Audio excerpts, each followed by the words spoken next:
అదే RTV app వార్తల్ని క్షణాల్లో చదివే అవకాశం ఉంటుంది. ఒక న్యూస్ పేపర్, ఒక టెలివిజన్ ఛానల్ మీ చేతుల్లో ఎప్పుడూ ఉంటాయి. ఈ అవకాశం ఇచ్చినటువంటి మీ అందరికీ, యాత్ర బృందానికి, వేదికపై సమస్యలను తెలుసుకోవడం కోసం ప్రత్యక్షంగా విద్యార్థుల్లోకి వెళ్ళాలనే నిర్ణయాన్ని అమలు చేస్తూ మంచిర్యాల జిల్లాలో సమరవేది విద్యార్థిని ఈ జిల్లా విద్యార్థుల సమస్యల పరిష్కారం కోసం పోరాడుతుంది.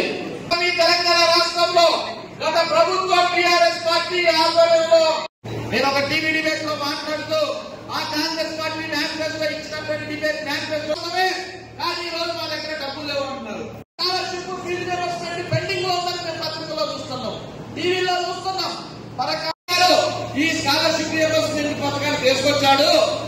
అందుకే మేనిఫెస్టోలో ఏం పెట్టాము, విద్యార్థులకు సంబంధించి నెంబర్ 1 వారు పెట్టింది ఏంటంటే కాంగ్రెస్ రావాలని చెప్పి రాష్ట్రంలో మొత్తం విద్యార్థుల్లోకి రాష్ట్రంలో రజనీకాంత్ ఎస్ఎఫ్ఐ రాష్ట్ర అధ్యక్షులు ఈరోజు ఎస్ఎఫ్ఐ మంచిర్యాల జిల్లా కమిటీ ఆధ్వర్యంలో ఈరోజు సమరవేరి జీపు జాత ముగింపు సభ జరుగుతున్నది. ఈ రాష్ట్రంలో మంచిర్యాల జిల్లాలో ఉన్న విద్యారంగ సమస్యలు పరిష్కరించాలని దాదాపుగా 5 రోజుల పాటు సమరవేరి జీపు జాత ఈరోజు అనేక సమస్యల్లో ఈ జీపు జాతలో వెలుగులో కూడా రావడం జరిగింది. ఈ సభ సందర్భంగా ఈ రాష్ట్ర ప్రభుత్వం డిమాండ్ చేస్తున్నాం, తెలంగాణ రాష్ట్రంలో ఉన్న విద్యారంగ సమస్యలను ఈ రాష్ట్ర ప్రభుత్వం పరిష్కరించాలి.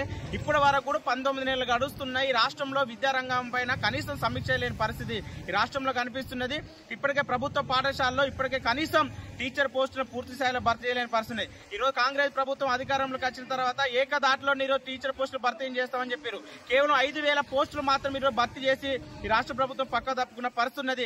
ప్రభుత్వ పాఠశాలలో కనీసం బోధన చేద్దామంటే కనీసం టీచర్ లేని పరిస్థితి తెలంగాణ రాష్ట్రంలో ఉంది. కాబట్టి ఈ సందర్భంగా డిమాండ్ రాష్ట్రంలో పెండింగ్ లో ఉన్న ఈరోజు 11,000 పోస్టులను ఈరోజు డిఎస్ పోస్టులు తక్షణం ఈ రాష్ట్ర ప్రభుత్వం ఈరోజు నియమించాలని, దాంతో పాటు ఈ రాష్ట్రంలో దాదాపుగా 8,000 పైచీలకు పెండింగ్ ఉన్న స్కాలర్షిప్ ఫీజు రింబర్స్మెంట్ బకాయిలు ఉన్నాయి. ఈరోజు విడుదల కాకపోవడం వల్ల విద్యార్థులు ఈరోజు ఉన్నత విద్యకు దూరం అవుతున్న పరిస్థితి ఉన్నది. కళాశాల యజమానులు సర్టిఫికేట్లు ఇవ్వలేని పరిస్థితి తెలంగాణ రాష్ట్రంలో ఈరోజు కనిపిస్తుంది. కాబట్టి రాష్ట్రంలో తక్షణమే పెండింగ్ లో ఉన్న స్కాలర్షిప్ ఫీజు రింబర్స్మెంట్ బకాయిలను విడుదల చేయాలి. ఈరోజు విద్యార్థుల సర్టిఫికేట్లు ఆపుతున్న కళాశాలపైన ఈరోజు చర్యలు తీసుకోవాలి అని ఈరోజు ఎస్ఎఫ్ఐ డిమాండ్ చేస్తున్నాం. దాంతో పాటు ఈ రాష్ట్రంలో అద్దె భవనాల్లో, గురుకులాల్లో, సంక్షేమ హాస్టల్లో విద్యార్థులు ఈరోజు అరకొర వసతితో విద్యార్థులు చదువుతున్నారు.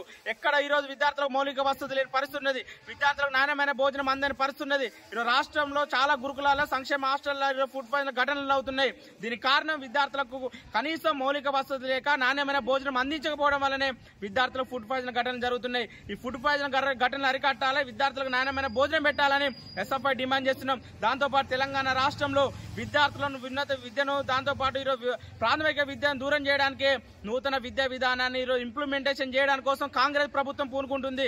ఈ నూతన విద్యా విధానం ఈ రాష్ట్రంలో అమలు అయితే బడుగు బలహీన వర్గ విద్యార్థులు విద్యకు దూరం అవుతారు. కాబట్టి రాష్ట్రంలో నూతన విద్యా విధానాన్ని అమలు చేయకుండా రాష్ట్ర ప్రభుత్వం తీర్మానం చేయాలని, ఈ రాష్ట్రంలో ఉన్న విద్యారంగ సమస్యల పరిష్కారం కోసం ఎస్ఎఫ్ఐ దశల వారీగా అనేక ఆందోళన పోరాటాలు చేస్తుంది. ఈ రోజు సమరవేరి జీపు జాతర ఇక్కడ జరిగింది. ఈ రాష్ట్రంలో ఈ రోజు మొత్తం 33 జిల్లాలలో ఈ రోజు ఫీజు దీక్ష జరుగుతుంది. అంటే కారణం ఈ రాష్ట్రంలో విద్యా వ్యవస్థను బాగు చేయడానికి కోసం ఎస్ఎఫ్ఐ పోరాటాలు భవిష్యత్తులో నిర్వహిస్తాయి. కాబట్టి రాష్ట్ర ప్రభుత్వం ఇప్పటికైనా ఈ రాష్ట్రంలో విద్యాశాఖ మంత్రి నియమించాలి, విద్యారంగంలో సమస్యలు పరిష్కరించాలి. లేకుంటే రాష్ట్ర ప్రభుత్వానికి విద్యార్థులకు కొంత గుణపాఠం చేస్తానని ఈ సందర్భంగా హెచ్చరిస్తున్నాం. మరిన్ని వీడియోస్ కోసం ఛానల్ ని సబ్స్క్రైబ్ చేయండి, లేటెస్ట్ అప్డేట్స్ కోసం వాట్సాప్ ఛానల్ ని ఫాలో చేయండి అండ్ లింక్ డిస్క్రిప్షన్ లో ఉంది.